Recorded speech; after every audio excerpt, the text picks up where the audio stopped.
o'clock, so we'll get started. I welcome you all to the Spreading People First Language webinar. This is sponsored by the North Carolina Council on Developmental Disabilities. It is all about a passion to change the language used and the attitudes about people with developmental disabilities. Our goal is to recruit others to promote People First language, specifically in North Carolina. We want to give tips on reaching out to your own community and change attitudes about people with developmental disabilities. Who we are, my name is Sherry Wallace. I am the Communications Advisor for the North Carolina Council on Developmental Disabilities, and I will be the facilitator for this event. Who I have with me on the panel are parents of children with developmental disabilities: April Houston, Mary Colby, Bob West, and Doug Hedrick. They have all had experience with the program sponsored by the North Carolina Council, which is the North Carolina Partners in Policymaking. It is a worldwide event. The key booklet that will be referred to by many of the panelists is entitled "We Haven't Met Just Yet, but I'm Your Neighbor." It is a booklet created by the Council. It is free. It can be downloaded from the Council's website, and also is something that you can request that be sent to you through the info@nccdd.org. It is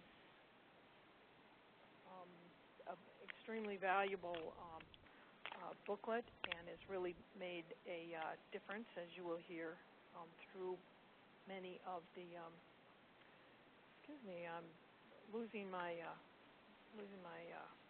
space here.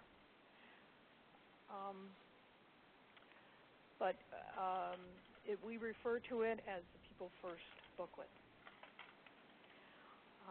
Just one clarification on making sure everyone understands what People First language is that we're going to be talking about. It is about the words that focus on the person and not the disability. You pay attention to many, many aspects of an individual and not focusing, first of all, on that they have a certain type of disability. It is all about showing respect for the opinions and experiences and skills of the person who has a disability, and it's simply how you refer to that whole person. One example is in the words you're looking at on the screen. The old way of saying, and the disrespectful way of saying that last sentence would be skills of the disabled person. And instead, we want people to really pay attention to the person first, skills of the person who has a disability. I'd first like to introduce you to April Houston. She is an energetic mother who has really reached out to her own community, to her relatives and neighbors, and also people that she's never met before, to talk about this. April? Hi. Like Sherry said, my name is April Houston, and I am from Little County. I am a mother of 3 children that happen to have developmental disabilities. I work for Family Support Network of the Crystal Coast. I have been with them for a little over a year now, and I love it. I help families that have children with special needs and disabilities by providing resources, education opportunities, parent-to-parent matches, and much more. I am passionate about People First language because it is so very important, and because it is near and dear to me personally and professionally. I learned that I needed to be my own child's best advocate, because if I don't, who will? I never had information or resources given to me without working extremely hard for them. So I had to get a backbone and stand up for my children to get what they needed. Now I'd like to share with you some of my tips on how to spread the word. I always have a People First language brochure with me at all times. I keep them in my van, my purse, my bag for work, pretty much everywhere. I leave some anywhere I am allowed to, like businesses, the grocery store, churches. You get the point. You should always offer your hand to shake hands with others. Look them in the eye and smile. Then ask, can I have a second of your time? You may be pleasantly surprised how something that simple works so well. I explain to them what it means to me, how non-use of People First language has affected me, my children, and families that I work with. Emphasize that name-calling hurts. Most people doesn't realize that common names that are used in everyday language could be offensive to someone with a disability. Give out your business card or contact information. Hopefully they will want to know more, and if that happens, be prepared. Consider that any meeting is a good target.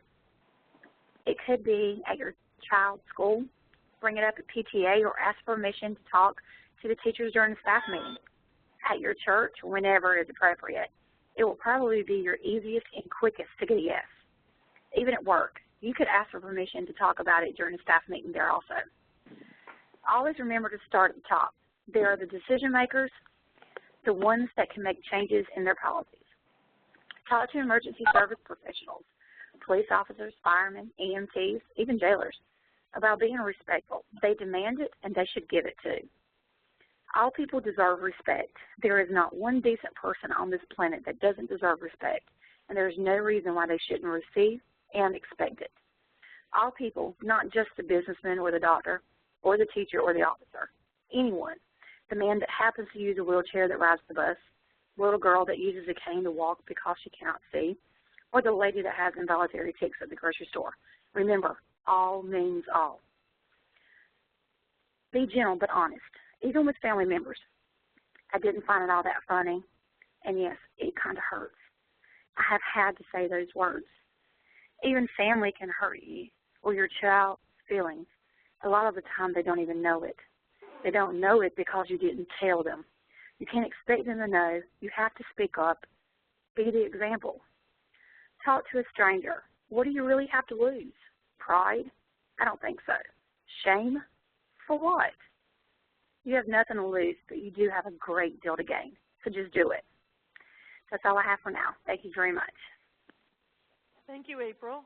And I've been hearing that many more people have been coming in to the webinar that we've just heard from April Houston, and she's given her tips from her experience of reaching out into the community. The next person is Mary Colby, who is a consummate teacher and has really developed a wonderful PowerPoint presentation that she's been able to reach out to professionals and share her passion about People First language. Mary? Thank you, Sherry. I'm Mary Colby, and I'm from Caldwell County. I'm a teacher by nature and by genetics. My mother and sister, uncle, cousins, their husbands, everyone's teachers in my family. And I've taught about every level of education there is, from preschool through high school and adults as well. I'm so fortunate now, as a staff member of Family Support Network HOPE, to be able to provide some training to families of children with disabilities and the professionals who work with them. I've always been an advocate for children. As a teacher, with no children of my own at the time, all of my students were my children, and I stood up for them whenever they needed it. And once I became a mother, my advocacy had a very narrow focus on my own two children's immediate needs. And then after both children were diagnosed with developmental disabilities, that focus became even narrower. Then last year, my husband John and I went through Partners, and I'll tell you that truly was a life-changing experience. As our training progressed, I began to see my daughter Allie, whose disability is more complex than her brother's, in a different light. I saw Allie as a member of a group of people with developmental disabilities, and my advocacy focus started to broaden. Eventually, I saw the bigger picture of Allie in the group of all people with disabilities, those people who deserve to live side by side with those who don't have disabilities. And now that's my focus, on that big picture, a world where people with disabilities belong. Our Partners training gave us such valuable information on so many disability topics. But the one that really struck me the most was People First Language. I was so moved by its simplicity, its basic goodness, the premise of treating all people with respect and courtesy, whether or not they have a disability. And the idea that it's so easy to do. It just takes some practice, and you're changing your way of looking at people with disabilities. You're changing your way of talking to them and about them, putting the focus where it belongs, on the person rather than the disability. I developed a 30-minute PowerPoint presentation on People First Language for groups of parents and professionals. After my first presentation, I knew that I wanted to give my PowerPoint to as many groups as are willing to listen to it. I'm absolutely passionate about spreading the word about People First Language, and I encourage my audiences to do the same. So here are some of my tips for presenting to professionals in human services. First, know your audience in advance and know their interactions with others. Are they the first contact with the family of the child with a disability? If so, their modeling of People First Language with family members can make all the difference in the way that child is treated, within the family and within the community. Also, be sure to use examples that are relevant to the particular group you're addressing. A PowerPoint presentation is a wonderful tool. You can adapt it to your specific audience, usually just by changing the beginning and ending slides and keep the middle. Introduce yourself. Tell your story just like I did. Let your audience know why People First Language is so important to you. Share a personal experience on the power of words.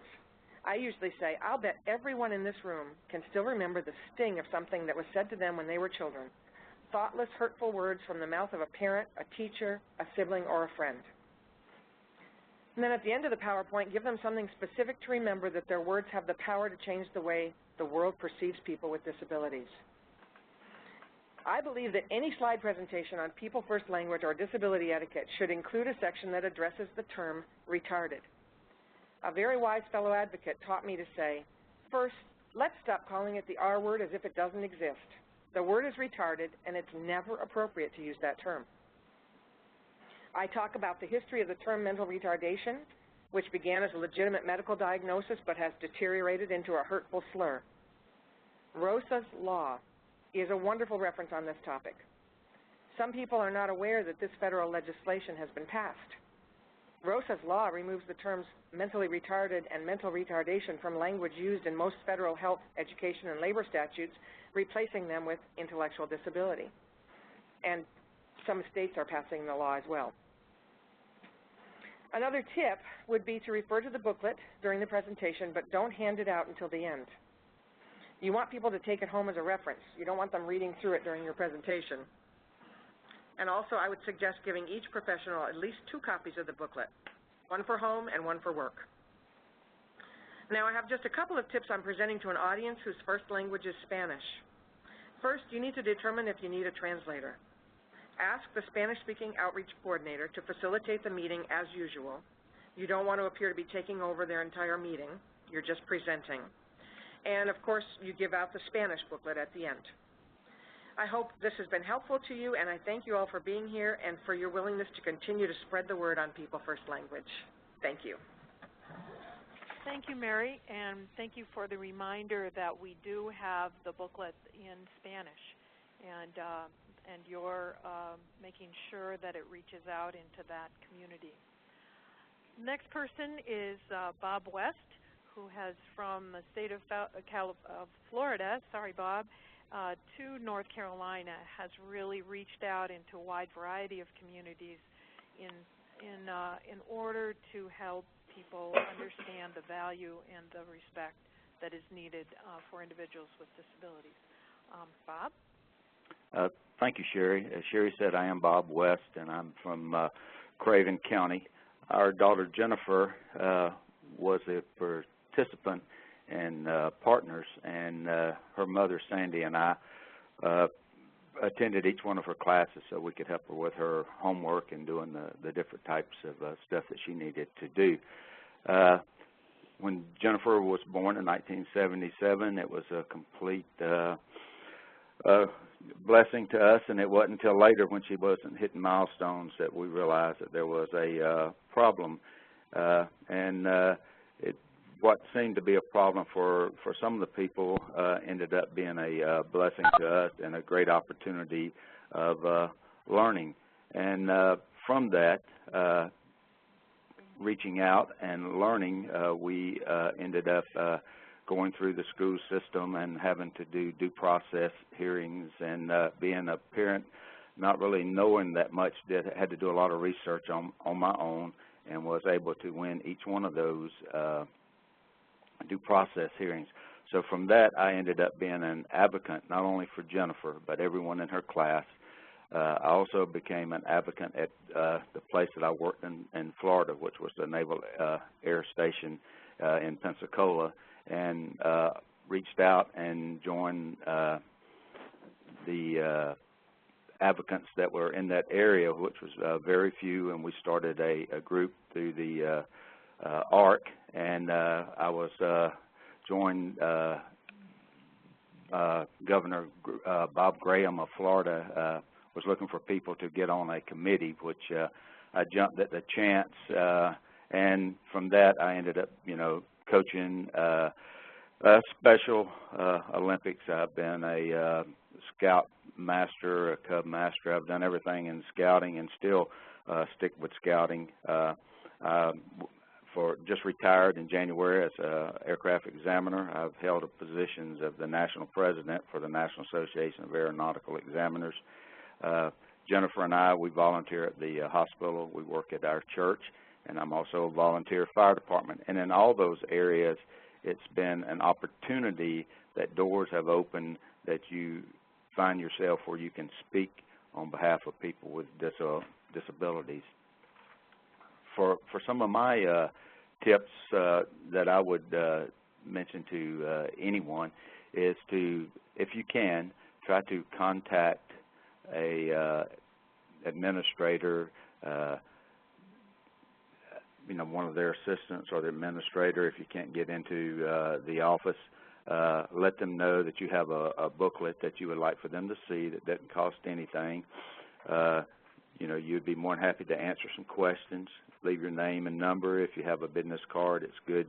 And a simple card with just your name and phone number on it. And only take about 3 to 5 minutes. Usually they will ask you more questions, and it opens the door. Once you leave there, if you really don't know any place, then the best thing to do is start looking for a gatekeeper. And that's a person who usually works somewhere everybody knows. It could be someone in your church, someone you work with in your shop.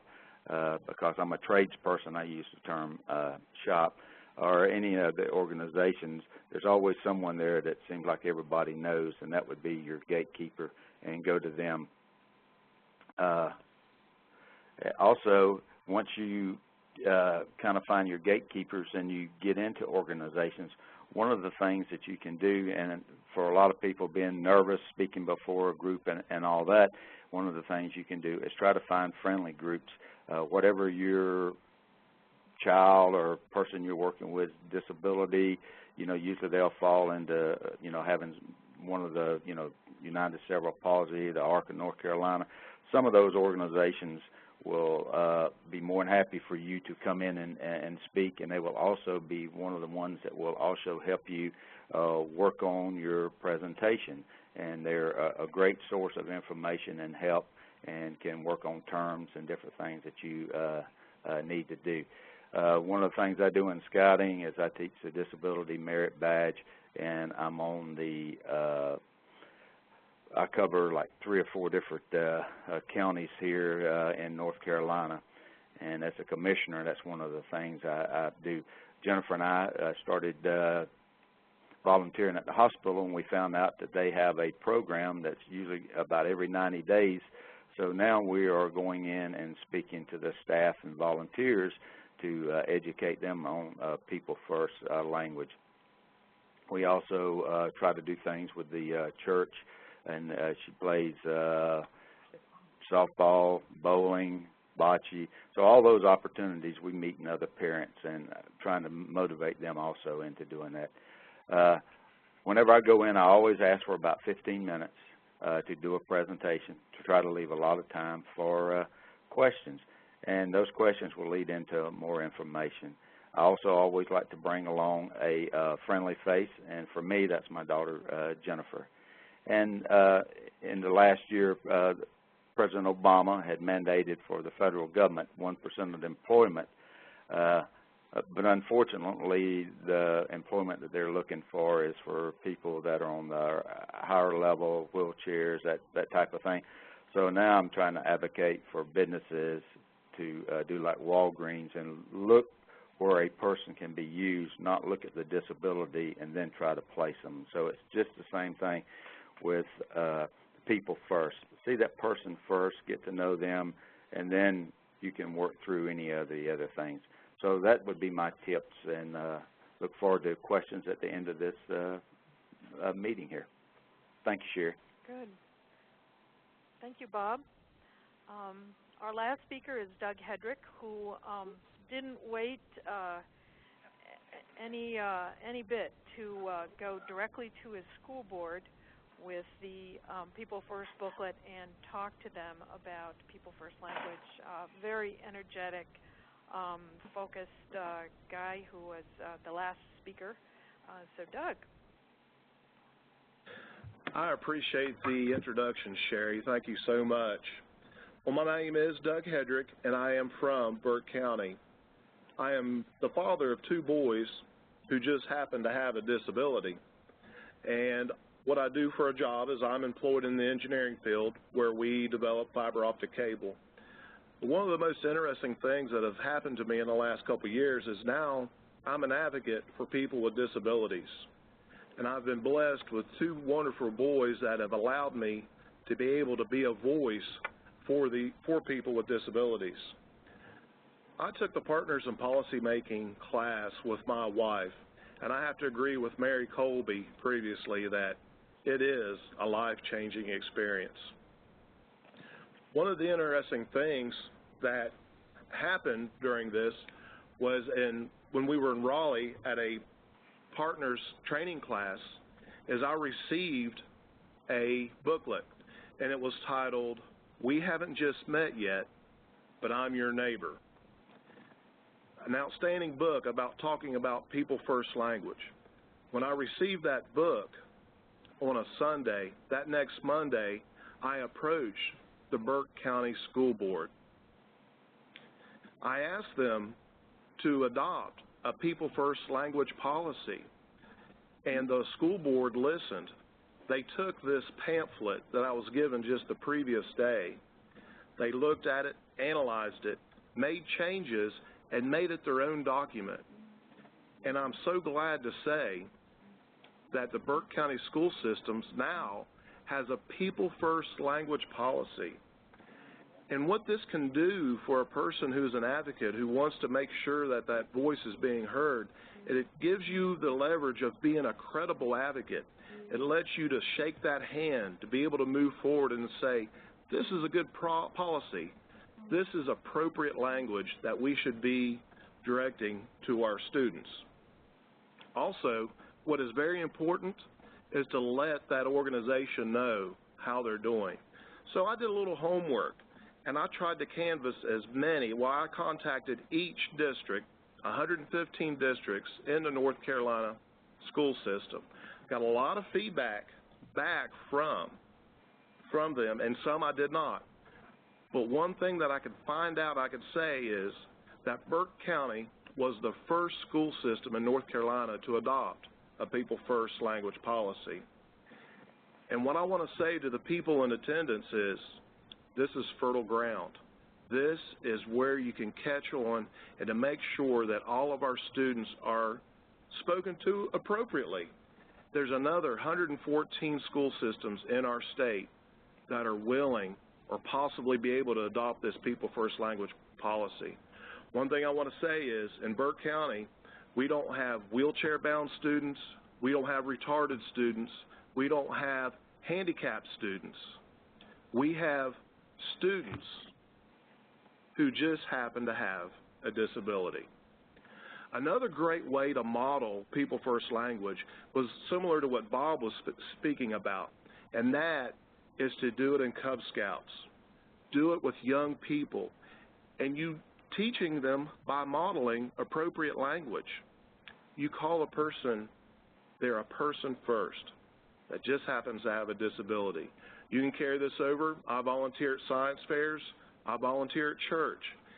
And what my message is just to teach and model respectful language. It's basically that simple. Another part of my advocacy is I'm branching out into the Rotary meetings. Rotaries are very interested in hearing language and hearing what's going on in the community. So I want to address my business leaders. Here's an interesting statistic. The employment rate, now this is the amount of people that are employed that has a disability in the United States, is currently about 22%. 22% of the population of people with disabilities are employed. If you look the other way, that means that 78% of the people that have a disability are unemployed. That is huge. That is drastic. There's a goal and a movement in North Carolina to move that employment rate up to 44%.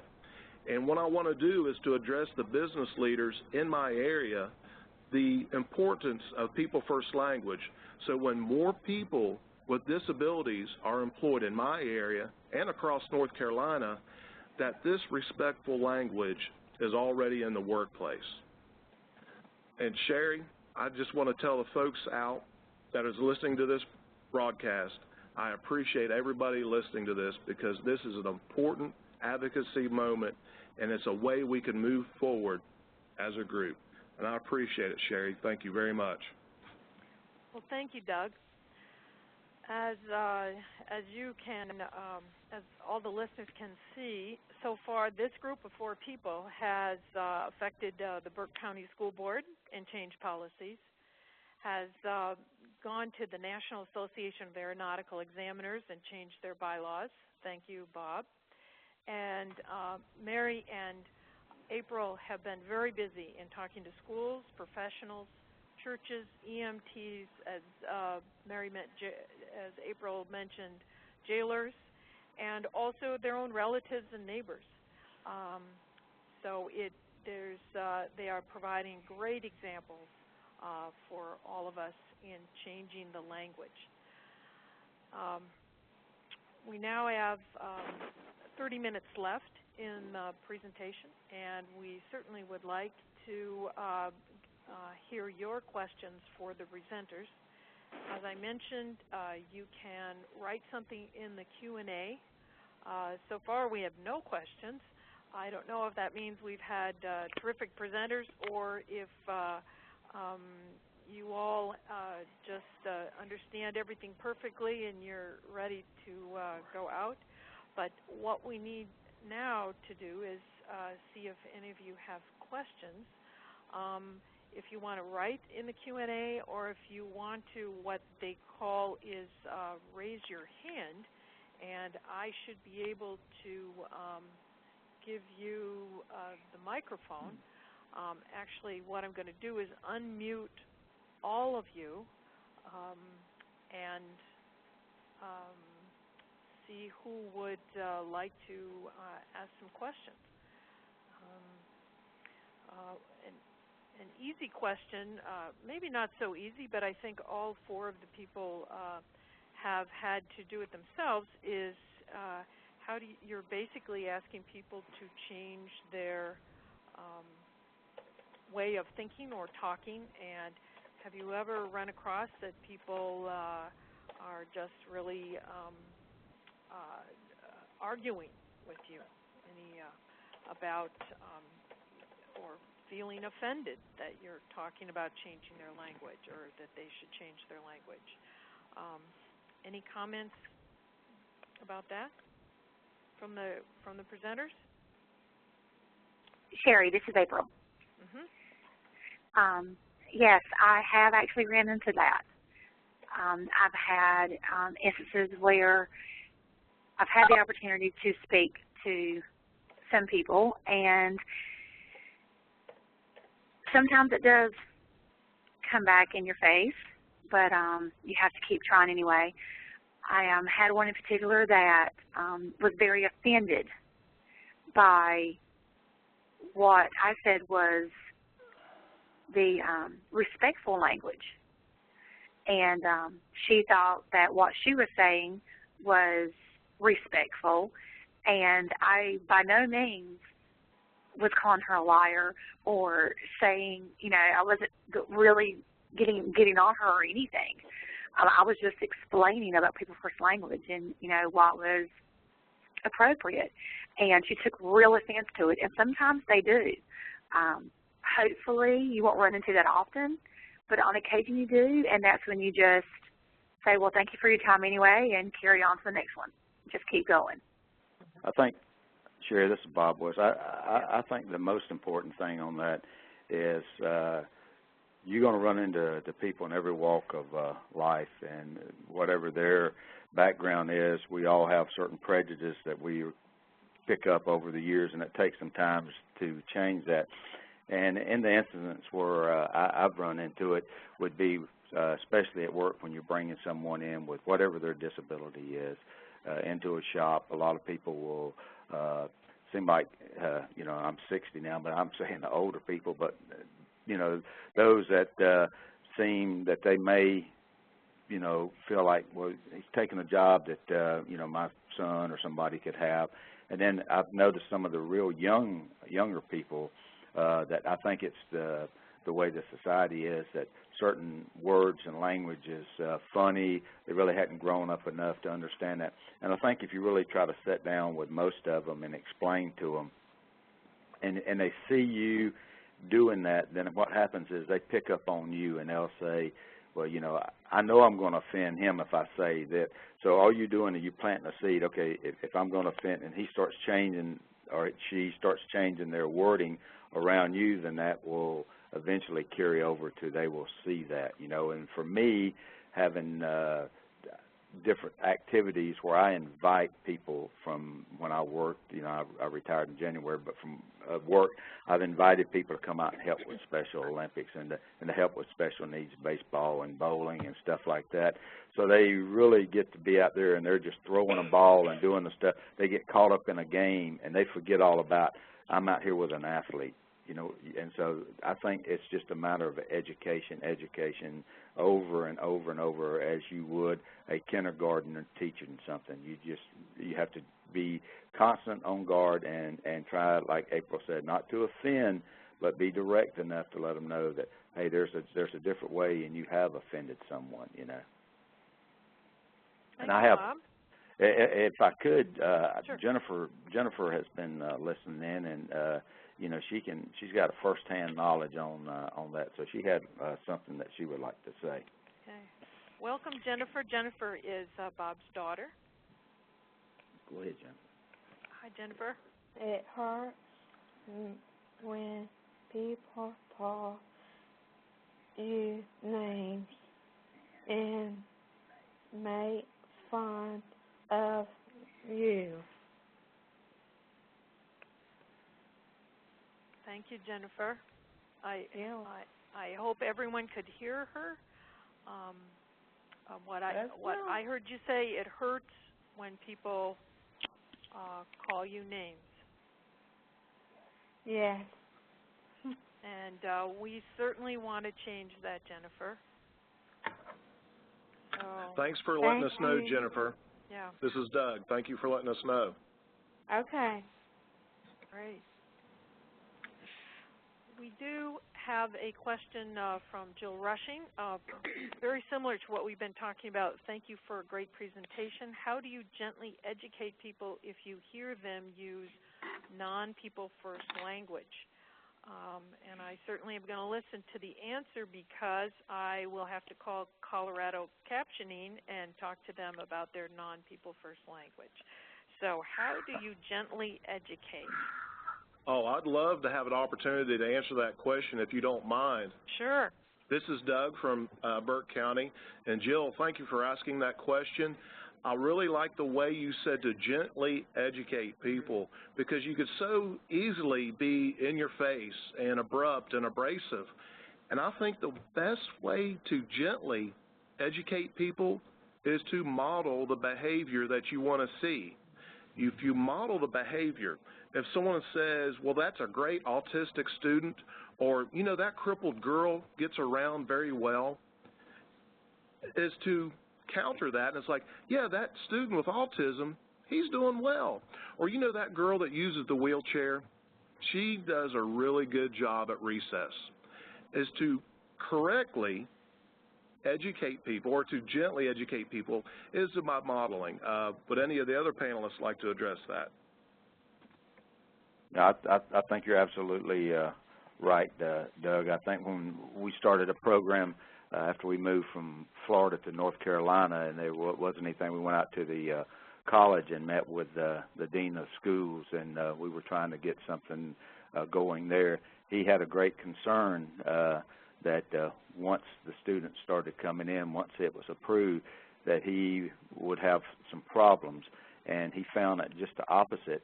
Once all the students was in Jennifer's class and was going to class, and they all went to lunch over the canteen and did the different things they noticed that even some of the people that were laughing and doing some stuff, some of the other students started to correcting them.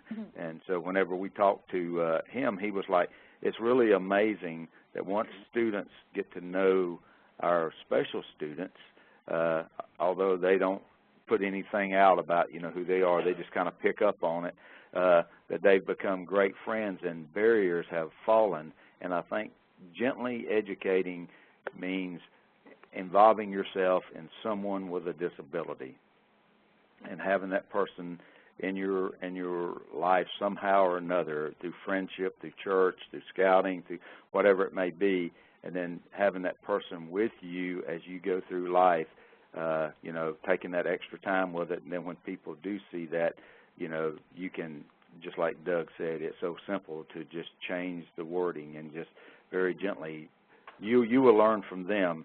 Just as Jennifer said, it hurts when people, you know, call me name and say things. So we have to try to explain to Jennifer, everyone, you know, is not on cue with what we're trying to do. And the other thing is that booklet, that simple booklet is so important to just hand someone, you know. So look, if you would, please just kind of read over this. It's a good thing to take to work and kind of like pass out, you know, and do that. And if you are a parent of someone with a disability, please don't hide it. Please speak out about it. You know, you've accepted it. God has blessed you with the child that you have, and so just be open about it. You know, and that's very important. Thank you, Bob. Jerry, this is Mary. I'd like to add something to that, too, if I may. I think to gently educate, it depends on who the person is. Children are so easy to model correct language with. You know, it's just like when your child is first learning how to speak. You automatically reword what they've just said so that it comes out correctly. You're just, yes, that, instead of doggy funny, you know, you can say, yes, that dog is funny. And that modeling will come through to the child. When it's an adult, it can be a little trickier, just modeling immediately after they've said it, because you don't want to offend them or, you know, talk down to them in any way.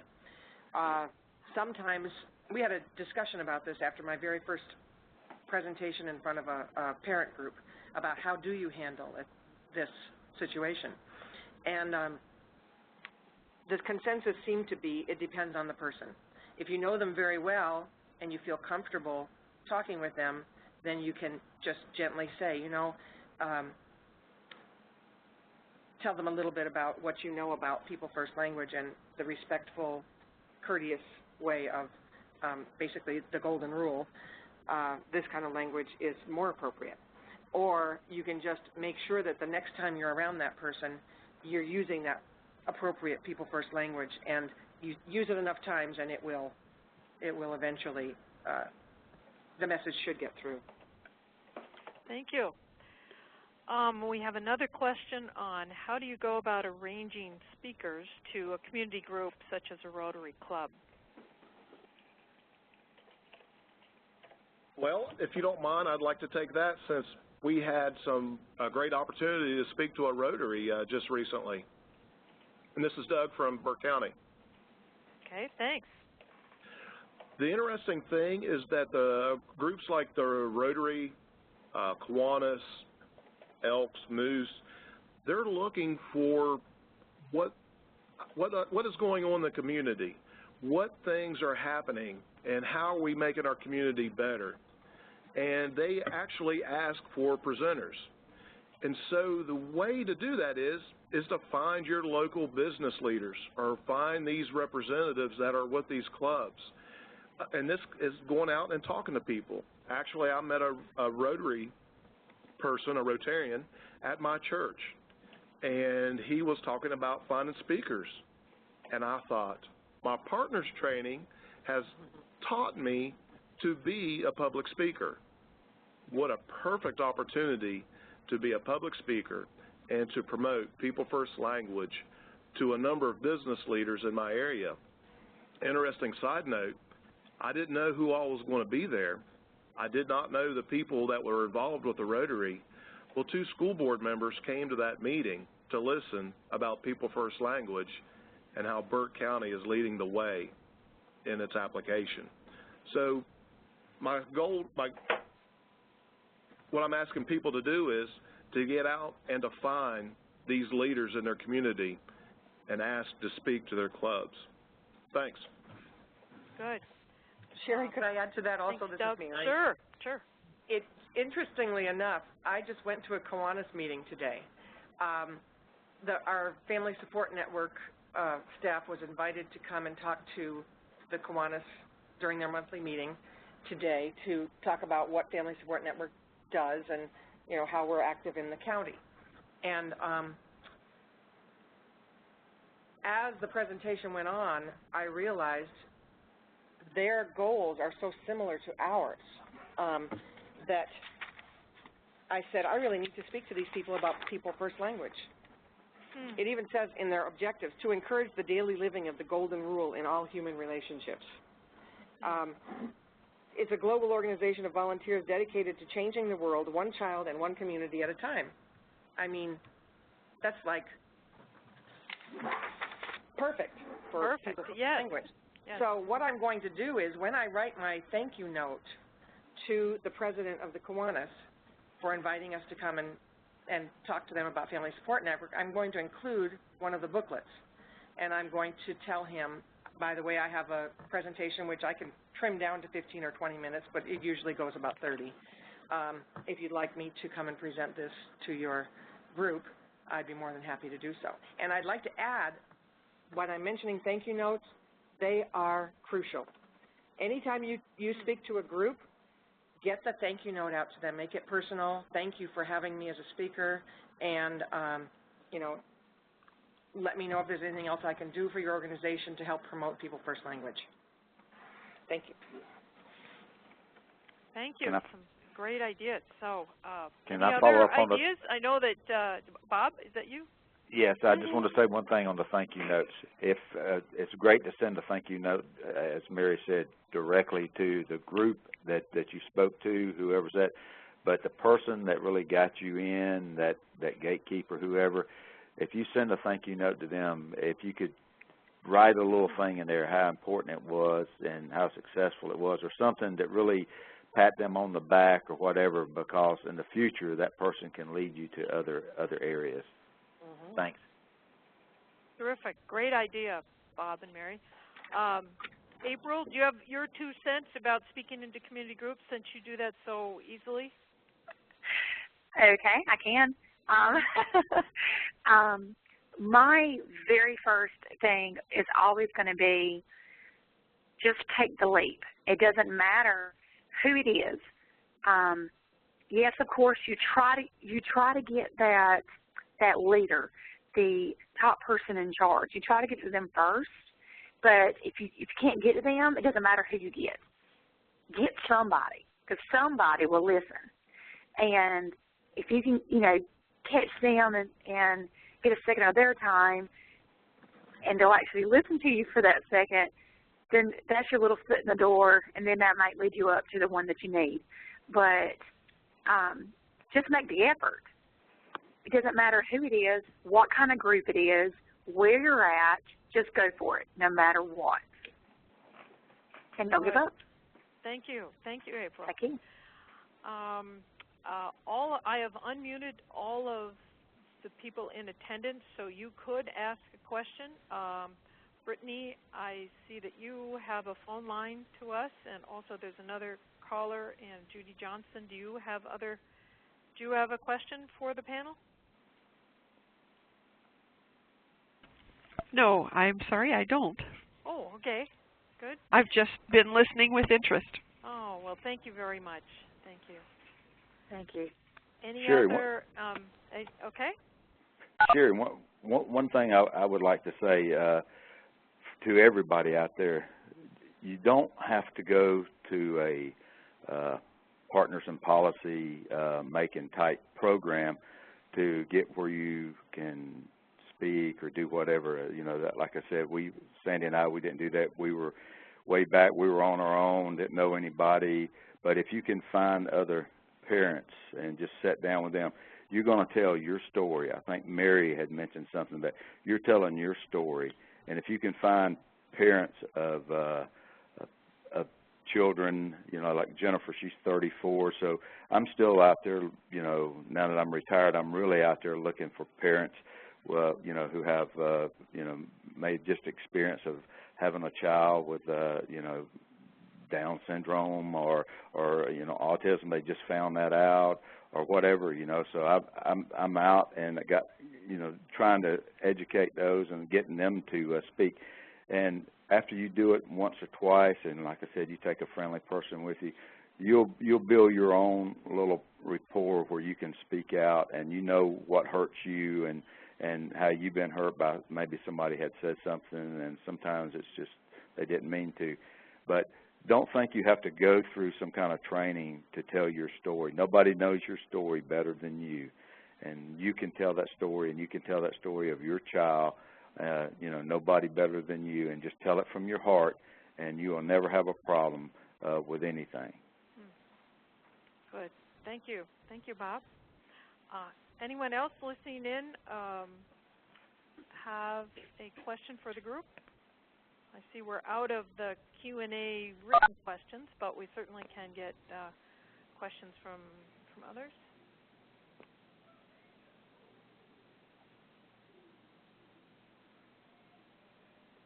Any other questions? Any? Okay. The last section was, is there any way that we can help spread the word? I think we definitely have the booklets for you available, and we have mentioned going to the website. You can download the booklet. It features 4 incredible people and the wide array of personalities and backgrounds, and they are individuals who just happen to have a disability. And so those booklets are available to you. You can contact us through info@nccdd.org. And we also would like to do this webinar again in June and July, and would welcome your ideas for what should be covered. I feel that we've got 4 panelists all full of ideas and interests, and the council would really like to see how it can reach out more to families and to the communities in North Carolina.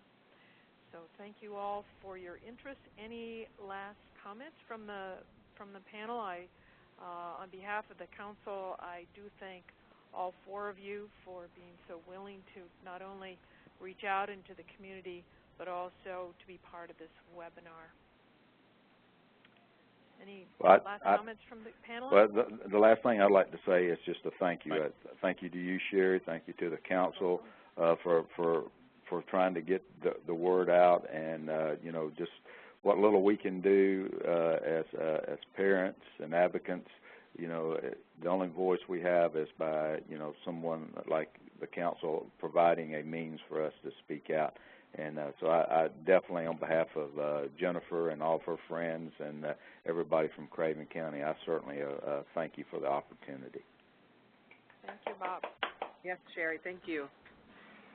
I just appreciate the opportunity for the council to put this training on. and be able to have a venue like this. I appreciate all the attendees to be able to listen to our story. And one thing that I do ask is take this and run. Push it forward. Make it happen. We all can do this. It's great stuff. It's really great stuff. And I appreciate everybody's participation in this.